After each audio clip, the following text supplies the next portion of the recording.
بسم اللہ الرحمن الرحیم بسم اللہ الرحمن الرحیم الحمدللہ رب العالمین والصلاة والسلام علی رسولہ محمد وآلہ واصحابہ اجمعین اما بعد۔ درس نمبر 178۔ آج کے سبق کا عنوان ہے مجاز فی المفرد اور مجاز فی الاسناد کی بحث۔ حقیقت اور مجاز کی بات چل رہی تھی اور اس سے متعلقہ مباحث میں سے ایک بحث علامہ صدر الشریعہ رحمۃ اللہ یہ بیان فرماتے ہیں کہ حقیقت اور مجاز کی دو قسمیں ہیں، ایک قسم مفرد میں حقیقت اور مجاز اور ایک ہے نسبت میں حقیقت اور مجاز۔ مفرد میں حقیقت عام طور پر جو مثالیں دیتے ہیں تو مفرد کی مثال دیتے ہیں جاء الاسد، تو اس میں الاسد کو زید کی جگہ ہم نے استعمال کیا ہے اور اس میں زید کو اسد کے ساتھ مشابہت دی ہے اور اس مشابہت کی وجہ سے ہم نے اس کے لیے یہ مجاز کا لفظ استعمال کیا ہے۔ لفظ اگر معنی موضوع لہو میں استعمال ہو تو اس کو حقیقت، لفظ اگر معنی موضوع لہو کے علاوہ میں استعمال ہو تو اس کو مجاز۔ لیکن اسی طرح مجاز کی ایک اور قسم ہے جس کو مجاز فی الاسناد کہتے ہیں۔ اگر ہم لفظ کی حقیقت کی طرف نسبت کریں جو اس کی نفس الامر میں اس کا فاعل ہے تو یہ حقیقت ہوگا، جیسے انبت اللہ البقلہ، اللہ تبارک و تعالی نے سبزی اگائی۔ لیکن اگر اس چیز کی طرف اس کی نسبت کرے جو اس کا حقیقی فاعل نہیں ہے تو یہ نسبت مجاز ہوگی، جیسے انبت الربیع البقلہ کہ موسم کی وجہ سے موسم بہار نے سبزیاں اگائی،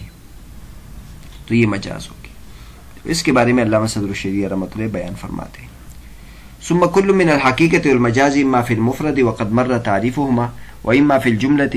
فإن نسب المتكلم الفعل إلى ما هو فاعل عنده فالنسبة حقيقة، وإن نسب إلى غيره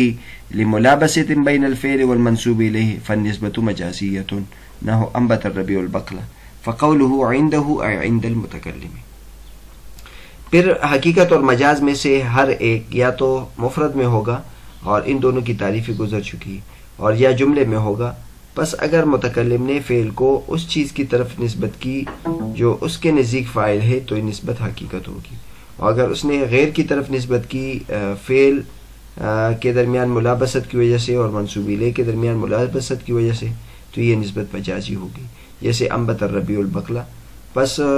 یہ لفظ عندہ یعنی عند المتکلم۔ مطلب اس کا یہ ہے کہ حقیقت اور مجاز میں سے ہر ایک اگر وہ مفرد میں ہو تو اس کو مجاز فی المفرد حقیقت فی المفرد کہتے ہیں، اور ان دونوں کی تعریفیں گزر چکی ہیں۔ وہ تعریف یہ تھی کہ حقیقت لفظ اگر معنی موضوع لہو میں استعمال ہو تو حقیقت، اور لفظ اگر معنی موضوع لہو کے علاوہ میں استعمال ہو کسی علاقے کی وجہ سے تو یہ پھر مجاز ہوگا۔ جہاں تک حقیقت اور مجاز فی الجملہ ہے تو اگر متکلم فعل کی نسبت ایسے چیز کی طرف کرے جو اس کے نزدیک وہ فاعل ہے تو اس کو نسبت حقیقی ہوگی، اور اگر اس نے اس کے نزدیک جو فاعل نہیں ہے اس کی طرف نسبت کی فعل اور اس کے درمیان مناسبت کی وجہ سے تو اس نسبت مجازی ہوگی۔ جیسے مثلا ایک شخص کہے جو موحد ہے اور مسلمان ہے، وہ انبت الربیع البقلہ کہے کہ موسم بہار نے سبزیاں اگائی، تو یہ نسبت مجازی ہوگی کیونکہ اس کے نزدیک جو فاعل ہے وہ اللہ تبارک و تعالی ہے۔ ہر موحد اور ہر دیندار اور مسلمان بندہ وہ یہ سمجھتا ہے کہ جتنا بھی دنیا میں ہو رہا ہے یہ سب اللہ تبارک و تعالی کے کرنے سے ہوتا ہے، لیکن کبھی کبھی کیا بلکہ اکثر انسان فعل کی جو اسباب ہے اس کی طرف نسبت کرتے ہیں کسی مناسبت کی وجہ سے۔ مثلا ہم کہتے ہیں کہ ڈاکٹر کی وجہ سے میں ٹھیک ہو گیا، فلاں دوائی کی وجہ سے میں ٹھیک ہو گیا، اور فلاں وجہ سے میرا ایکسیڈنٹ ہو گیا،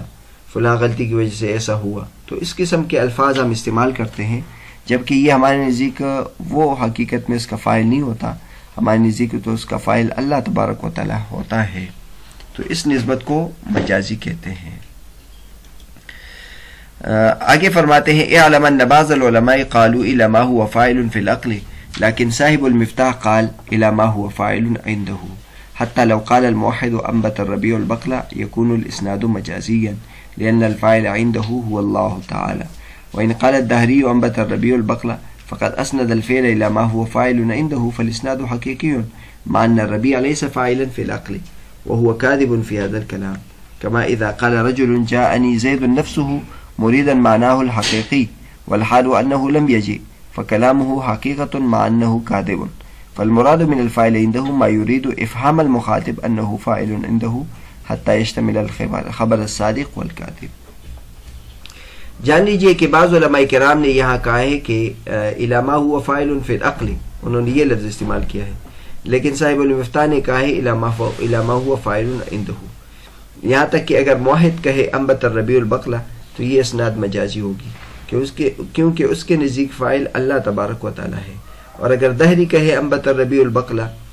تو یہ اس نے فعل کی نسبت اس کی طرف کی ہے جو اس کے نزدیک فاعل ہے، تو اسناد حقیقی ہوگی. حالانکہ ربیع جو ہے یہ عقل کے اعتبار سے فاعل نہیں ہے اور وہ اس کلام میں کاذب ہے. جیسے کہ مثلا کوئی شخص کہے کہ میرے پاس زید ہی آیا ہے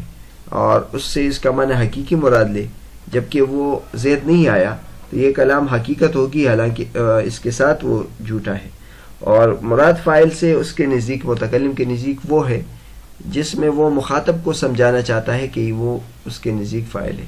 لہٰذا یہ خبر صادق اور خبر کاذب دونوں کو شامل ہو. علامہ صدر شریعہ رحمۃ اللہ علیہ یہاں یہ بیان فرماتے ہیں کہ ہم نے اوپر جو اسناد مجازی کی تعریف کی ہے اس میں یہ لفظ استعمال کیا ہے الی ما هو فاعل عنده، کہ متکلم جو کلام کرے اس میں اس کے نزدیک جو فاعل ہے اس کی طرف اگر نسبت کرے تو یہ حقیقت ہوگا، اور اگر اس کے علاوہ کی طرف اس کے عقیدے اور اس کے مذہب کے خلاف کی طرف نسبت کرے تو یہ اسناد مجازی ہوگی. یہ مصنف کا طریقہ تھا، لیکن بعض علماء کرام نے یہاں یہ لفظ استعمال نہیں کیا. بعض علماء کرام نے الی ما هو فاعل فی العقل کا لفظ استعمال کیا ہے کہ نفس الامر میں اور عقل میں جو فاعل ہو اس کی طرف اگر نسبت کرے تو یہ معنی انہوں نے لیا ہے. لیکن صاحب المفتاح علامہ سکاکی رحمۃ اللہ علیہ نے چونکہ الی ما هو فاعل عنده کا لفظ کیا تھا، مصنف نے بھی وہی اختیار کیا. لہذا اگر موحد کہے انبت الربیع البقلہ تو یہ اسناد مجازی ہوگا کیونکہ اس کے نزدیک فاعل اللہ تبارک و تعالی ہے. اور اگر دہری کہے انبت الربیع البقلہ تو اس نے فعل اس کی طرف کی ہے. اب ظاہر ہے جو کافر شخص ہے اس کا تو ذہن یہی ہے کہ اللہ تبارک و تعالیٰ کا وجود نہیں ہے اور یہ سب کچھ جو ہے وہ موسم کی وجہ سے ہوا ہے، لہذا اس کے نزدیک تو فاعل ربیع ہی ہے، تو یہ اسناد حقیقی ہوگی. ایک جملہ ہے انبت الربیع البقلہ، اگر مسلمان کہے تو یہ اسناد مجازی ہوگی اور دہری کہے تو یہ اسناد حقیقی ہوگی. اب یہاں ہم نے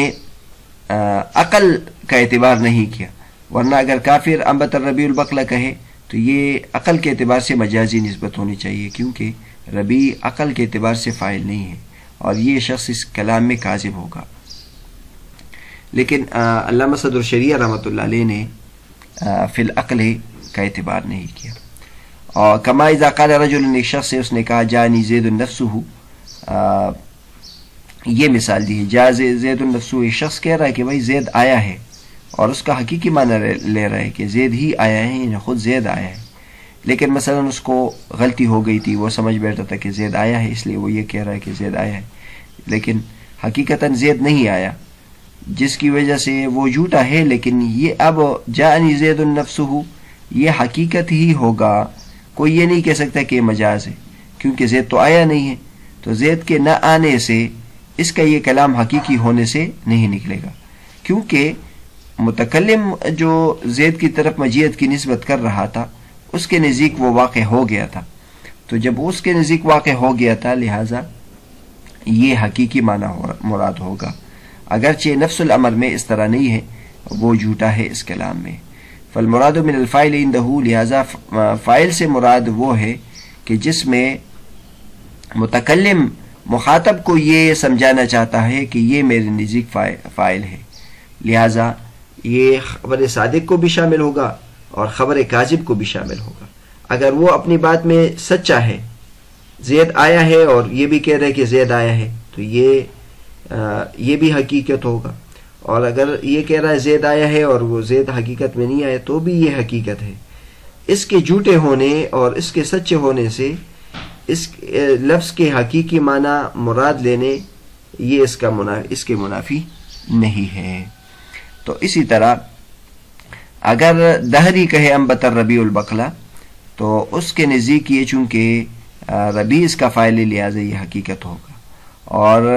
اگر معاہد کہے انبت الربیع البقلہ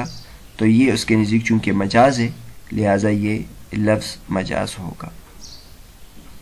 بہرحال آج کا جو ہمارا سبق تھا وہ مجاز فی المفرد اور مجاز فی الاسناد کے بارے میں تھا۔ یہ ایک نکتے کی بات بتائی کہ جس طرح مجاز مفرد میں ہوتا ہے اس طرح مجاز اسناد میں بھی ہوتا ہے، اور بہت سارے جو ہمارے کلمات ہوتے ہیں تو وہ مجاز میں ہوتے ہیں۔ اور اس حساب سے اگر ہم قرآن مجید میں بھی دیکھ لیں تو قرآن مجید میں بھی بہت سارے مجاز استعمال ہیں، اور مجاز قرآن مجید میں ہے، اس کی تمام انواع قرآن مجید میں ہیں، تو اس کے بارے میں مستقل کتاب لکھی گئی ہے کہ جس میں قرآن مجید کے التعریف بالإیجاز فی بعض انواع المجاز فی کتاب اللہ تعالی للإعجاز، یہ علامہ ابن ابی العز علامہ عز الدین کی کتاب ہے، بہت بہترین کتاب ہے۔ اس میں مجاز کی جتنے بھی اقسام ہیں وہ سب قرآن مجید میں جو استعمال ہوئے اس کے مثالیں اس میں دی ہیں۔ تو بہرحال جس طرح مجاز مفرد میں ہوتا ہے کہ ایک لفظ کا ایک معنی مجازی مراد لے لے اس کا استعمال کرے، تو اسی طرح مجاز اسناد میں بھی ہوتا ہے کہ ایک لفظ کی حقیقت میں جس کی طرف نسبت ہے ہم اس کی طرف اس کی نسبت نہ کرے، بلکہ مجاز کسی اور شخص کی طرف کسی اور چیز کی طرف اس کی نسبت کرے تو اس کو مجاز کہتے ہیں۔ اور پھر مجاز کے ضمن میں کہ نسبت میں جو مجاز ہے اس میں بعض علماء کرام نے عقل کو معیار بیان کیا ہے اور بعض میں متکلم کو بنیاد بیان کیا ہے۔ یعنی بعض حضرات کہتے ہیں کہ ایسی چیز کی طرف نسبت ہو جو نفس الامر میں اور عقل میں اس چیز کے لیے فاعل ہو تو اگر تو وہ حقیقت ہوگا، اور اگر اس فاعل کے نفس الامر کے اعتبار کے نفس الامر کے حساب سے وہ مجاز کی طرف دوسرے کی طرف نسبت کرے تو یہ مجاز ہوگا۔ لیکن علامہ صدر الشریعہ رحمۃ اللہ علیہ نے یہ مراد لیا ہے کہ اس متکلم کے نزدیک مراد ہوگا، لہذا اگر متکلم کے خیال میں یہ اس کا فاعل ہے تو یہ اسناد حقیقی ہوگا، اور اگر وہ اس کا فاعل نہیں ہے تو پھر یہ مجاز ہوگا۔ اور اس حساب سے پھر جو خبر جھوٹی ہوگی یا سچی ہوگی سب کو شامل ہوگا۔ متکلم یہ سمجھ رہا ہے کہ یہ زید آیا ہے اور وہ اس کی طرف مجیت کی نسبت کر رہے تو یہ حقیقت بھی ہوگا اور خبر بھی صادق ہوگی۔ اور لیکن اگر زید نہیں آیا اور متکلم یہ سمجھ رہا ہے کہ وہ آیا ہے اور یہ خبر دے رہا ہے یا یہ قصداً جھوٹ بول رہا ہے تو جھوٹ تو ہوگا لیکن ساتھ ساتھ یہ حقیقت بھی ہوگا کیونکہ لفظ اپنے معنی موضوع لہو میں استعمال ہو گیا ہوگا۔